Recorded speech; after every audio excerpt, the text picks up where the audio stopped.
Dans la tapisserie des croyances islamiques, le concept de destin, connu sous le nom de maktoub ou qadr, occupe une place prépondérante.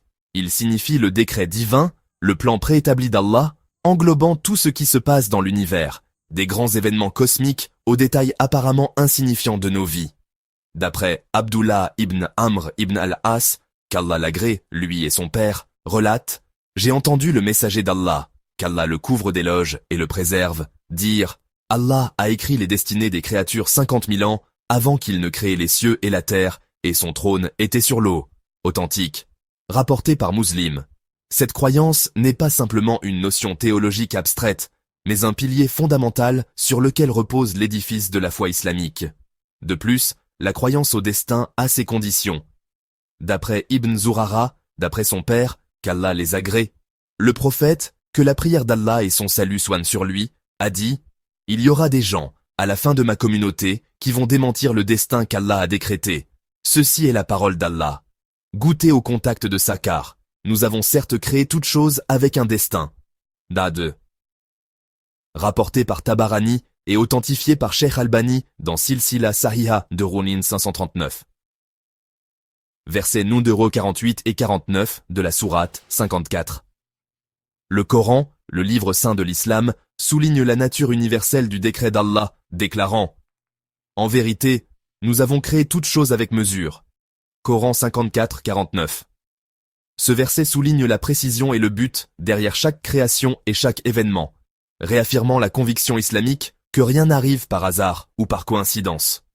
Tout, du moment où nous naissons au dernier souffle que nous prenons, fait partie du grand dessein d'Allah. Adopter le concept de destin ne signifie pas succomber au fatalisme ou renoncer à notre sens de l'action. De plus, il est possible de changer son destin par l'invocation.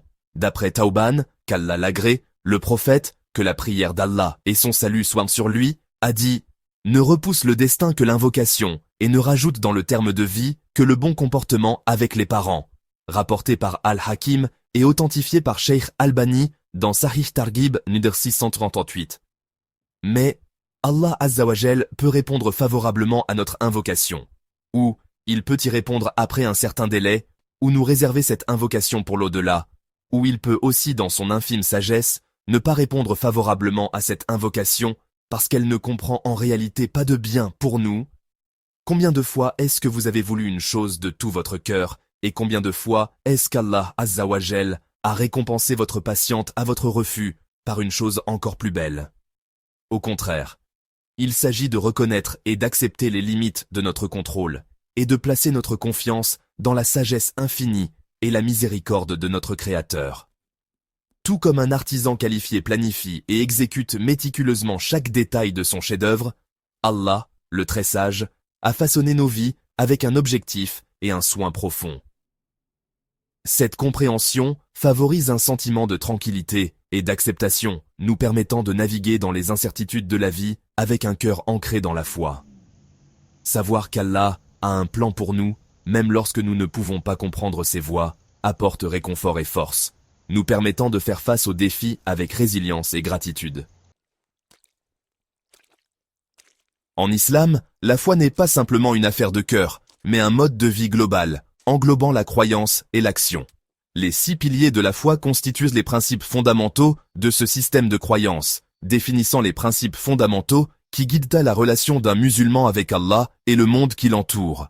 Ces piliers sont la croyance en Allah, en ses anges, en ses livres révélés, en ses messagers, au jour du jugement et au destin. La croyance au destin, le 6e pilier, est intimement liée aux 5 autres. Elle découle de la compréhension qu'Allah, étant l'omniscient et le tout-puissant, a prédéterminé tout ce qui se produira, du début des temps jusqu'à sa fin. Ce décret divin, cependant, n'annule pas le libre arbitre humain ni la responsabilité de nos actes. Le Coran clarifie cet équilibre délicat en déclarant « L'homme n'obtient que ce pour quoi il s'efforce ». Coran 53, 39. Bien que notre destin ultime soit prédéterminé, nous avons la liberté de choisir nos chemins et nos actions dans cette vie. Nos choix, à leur tour, façonnent à nos expériences terrestres et contribuent à notre croissance spirituelle.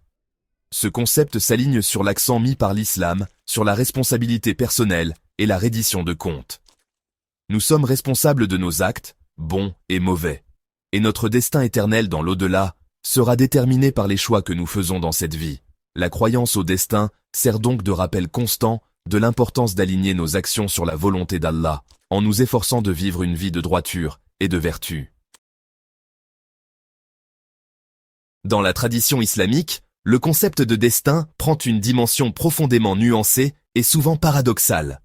Tout en reconnaissant les épreuves et les tribulations qui ponctuent inévitablement l'expérience humaine, l'islam postule que, même ces événements apparemment négatifs, font partie du plan divin d'Allah, servant en fin de compte un objectif plus élevé pour le croyant.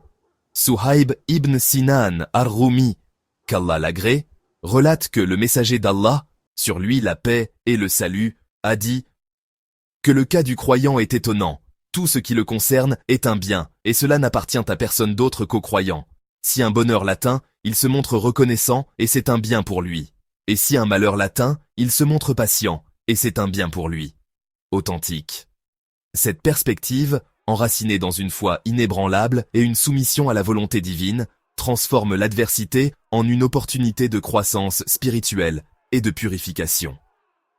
Le Coran nous rappelle : Or, il se peut que vous ayez de l'aversion pour une chose, alors qu'elle vous est un bien. Et il se peut que vous aimiez une chose, alors qu'elle vous est mauvaise. Dieu sait, tandis que vous ne savez pas. Coran 2, 216. Ce verset résume l'essence de la compréhension islamique du destin, soulignant les limites de la perception humaine et la sagesse inhérente au décret d'Allah. Ce que nous pouvons percevoir comme un malheur, une épreuve ou un revers, peut, en réalité, être une bénédiction déguisée, une épreuve de notre foi ou une redirection vers un chemin plus conforme à notre bien ultime. Cette perspective encourage la patience, la persévérance et un profond sentiment de confiance dans le plan d'Allah, même lorsque sa sagesse reste voilée à notre compréhension immédiate. Alors que le concept de destin peut initialement sembler en contradiction avec la notion de libre arbitre, la théologie islamique offre une réconciliation harmonieuse de ces idées apparemment disparates.